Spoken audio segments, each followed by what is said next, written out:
भारत के पास दहशतगर्द हैं, वो अफगान सरजमीन को इस्तेमाल करके सीपैक को निशाना बनाता है। मंसूबे पर काम करने वाली चीनी अफरादी कुव्वत और मकामी लेबर को टारगेट करता है। DGISPR major general Babar Iftikhar का ग्लोबल विलेज स्पेस को अहम इंटरव्यू। कहा, भारतीय दहशतगर्दी के खिलाफ डोजियर सामने आने के बाद पाकिस्तान का मौक़िफ़ आलमी बिरादरी पर साबित हुआ। सबूतों को आलमी बिरादरी ने बहुत सीरियस लिया। ऑपोजिशन की नई चाल। शाहिद खाकान अब्बासी कहते हैं लाहौर जलसा होगा। साद रफीक बोले कि ऑपोजिशन जमातें हुकूमत के खात्मे के लिए मुत्तहिद हो चुकी हैं। हुकूमत ने परफॉर्मेंस नहीं दी, मुल्क की तरक्की को रिवर्स कर दिया। राना सनाउल्लाह ने कहा कि परवेज इलाही का इजहार ताज़ियत के लिए आना किसी सियासी मकसद के लिए नहीं था।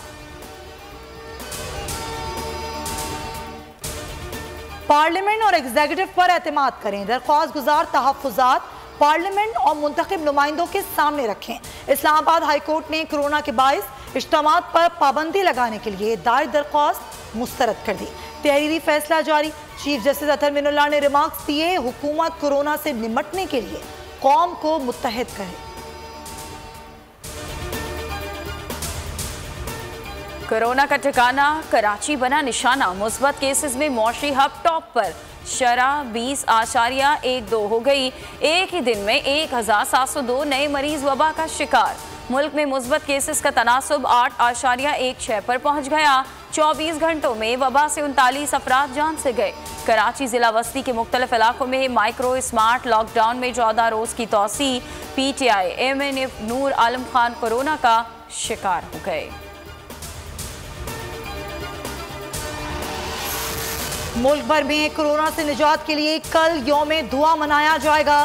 सियासतदान जलसे, जुलूस और इज्तिमा से इज्तनाब करें। सियासी सरगर्मियाँ मौखर कर दें। उलमाए कराम से मुलाकात के बाद सदर मुमलिकत आरिफ अलवी की गुफ्तगू। कहा, मसाजिद में कोरोना SOPs पर दोबारा अमल दरामद यकीनी बनाने पर भी इत्तेफाक हुआ है।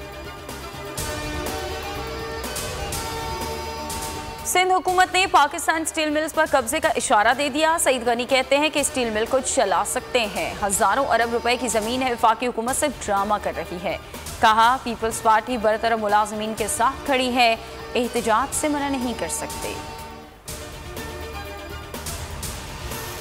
चेयरमैन नैब की ज़ेर सदारत एग्जीक्यूटिव बोर्ड का इजलास। इसहाक डार के खिलाफ करप्शन केस की इंक्वायरी की मंजूरी। साबिक वजीर आला गिलगित बल्तिस्तान मेहदी शाह के खिलाफ भी करप्शन केस की इंक्वायरी मंजूर। बोर्ड ने 2 रेफरेंसेस 7 इंक्वायरियों की मंजूरी दी। 72 साल हो गए, मुल्क में सीवरेज सिस्टम नहीं बना सके, नाले नहीं बना सके। हर काम के लिए इजला ठिकाना लगाने से मुताल्लिक अस्कुद नोटिस केस में रिमार्क्स। चीफ जस्टिस गुलजार अहमद ने हुक्म दिया कि सनतों और अस्पतालों के फजले को ठिकाने लगाने का मंसूबा फाल करें, वरना वजीर आला KP को बुलाएंगे।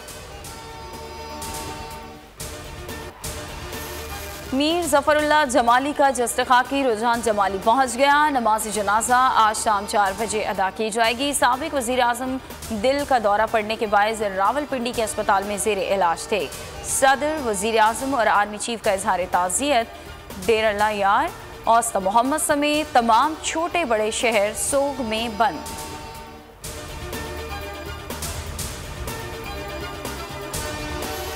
और पाकिस्तानी क्रिकेट टीम की चौथी कोविड टेस्टिंग मुकम्मल। रिपोर्ट्स मनफी आने पर कल से ट्रेनिंग की इजाज़त मिलने का इम्कान। कौमी क्रिकेट टीम के कप्तान बाबर आजम कहते हैं, न्यूजीलैंड की कंडीशंस इंग्लैंड से बिल्कुल मुख्तलिफ हैं। प्रैक्टिस को मिस कर रहे हैं। ट्रेनिंग शुरू होते ही इस चैलेंजिंग वक्त को भूल जाएंगे। सूरत हाल जल्द बेहतर होने के लिए पुरुम्मीद हैं।